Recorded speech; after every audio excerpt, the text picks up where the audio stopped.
people wanted me to talk about this, but I want to talk about not just the fact that they exist. And yeah, there's all these new like there was that team of like transgendered. All right, let me pull that up. I did not plan to pull that up because there was another angle that I wanted to take, but I'm gonna go ahead and do it. Let me just do it. This man, pull this up for y'all. It's quite hilarious. Is it as bad as what was that one that came out? The whole new mutant stuff. It's not as corny and cheesy as that, but it's pretty bad. Let me see if I can find it. This article.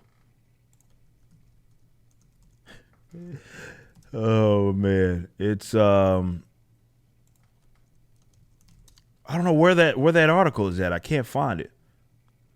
Well, I don't know. I'll guess we're not gonna find it. Those it was like they introduced a bunch of them.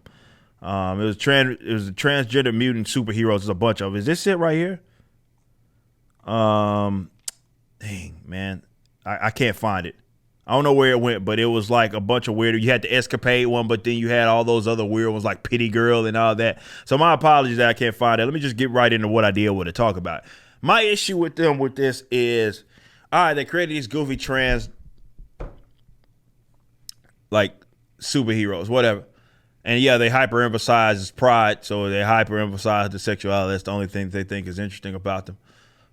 But this is my thing about this is that they are using this. It's not to say these books are quote unquote for children, but when you explicitly say that this is the reason why you're doing this, as Bounding in the Comics has been a note here, there's a fundamental problem with that.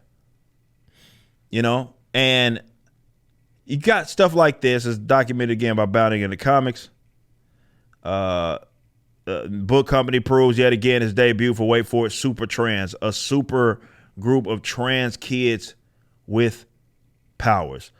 And it says Marvel releases Marvel Voices Pride 1 on June 22nd, and the book featured a short story bearing the massively exciting title of LGBT-D. What is that? What's the D? Don't answer that. I don't want to know what that is. Marvel is super proud of this. In official promotional material for the story, Marvel quotes Arthur Grace Feud saying, "I wanted D-Man, one of Marvel's gayest," and so it's a Marvel art. Oh wow. Okay, so yeah, this is.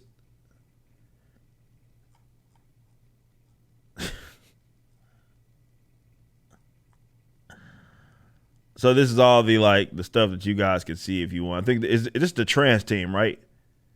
All these weirdo man, it's pretty gay. Anyway, but this is what they said. I wanted D-Man, one of Marvel's gayest and goofiest characters, to find a new purpose working at an LGBT youth center and mentoring a ragtag group of fruity knuckleheads. Hope you like it. LGBT true believers. Oh, that's cringy, man. Marvel is super proud of this, clearly. But the fact that they're using like the whole children element is the part that is, I guess, one of the more the weird issues. Like this talking about we get more pronoun talk, 4 different characters spewing out gibberish for their introductions. Pity Girl. She, her, the first character says, I can hypnotize people with very sad stories, and I've got sad stories. So the character's name is Pity Girl, and they tell sad stories. And I guess this is them. Yeah, I think those are all the team of trans and weird characters and stuff. 4th character is named Soph, says that they're a big-time trans chick. And they can shapeshift into anyone as long as they think that they're cool. What the fuck?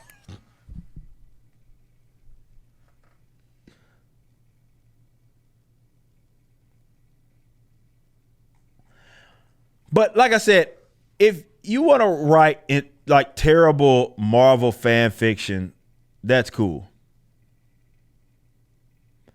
But this whole super trans thing is, they're going in on this whole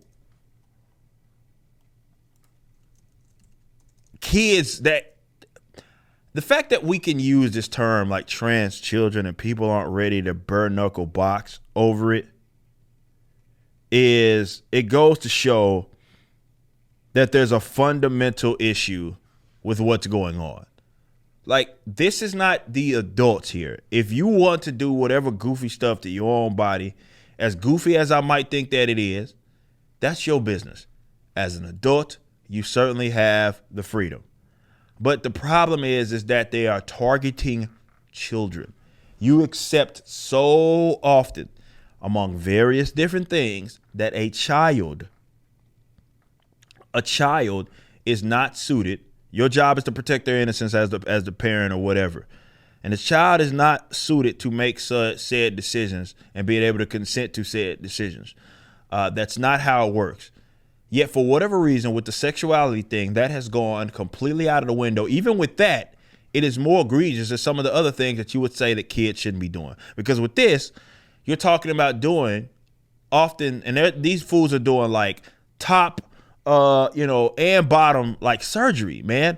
Like, you talking about near irreversible damage to these kids, man.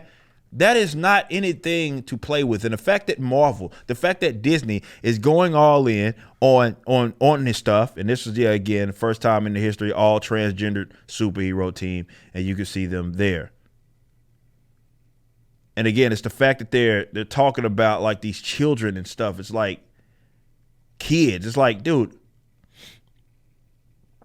there's no such thing as trans youth. That's a thing that y'all adults did to try to use children because you're sick as a way to validate your existence and your like weird social view in that regard. So you're using kids who are like sponges. You're using them to validate yourself. That's all that term implies. That's all that it not implication. It's not even implying. It's what it is. You're using children, and this is what these activists are doing, using children to validate either their own existence or the existence of what they feel like is the thing that to be in on. And it's jacked up because you are doing things that are messing folks up. These goofy characters, Pity Girl, and they gave him some weird powers too.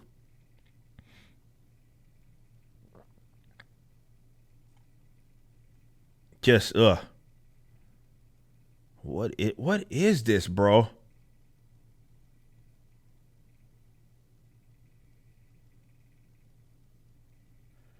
Look at this dialogue.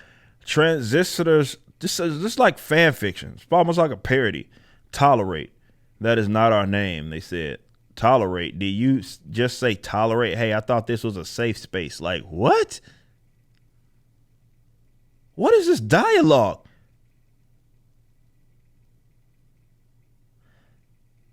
Spider-Man, who was coming to super trans to talk to the young heroes about his responsibility, stick is thrown through the wall. This is what it's talking about here.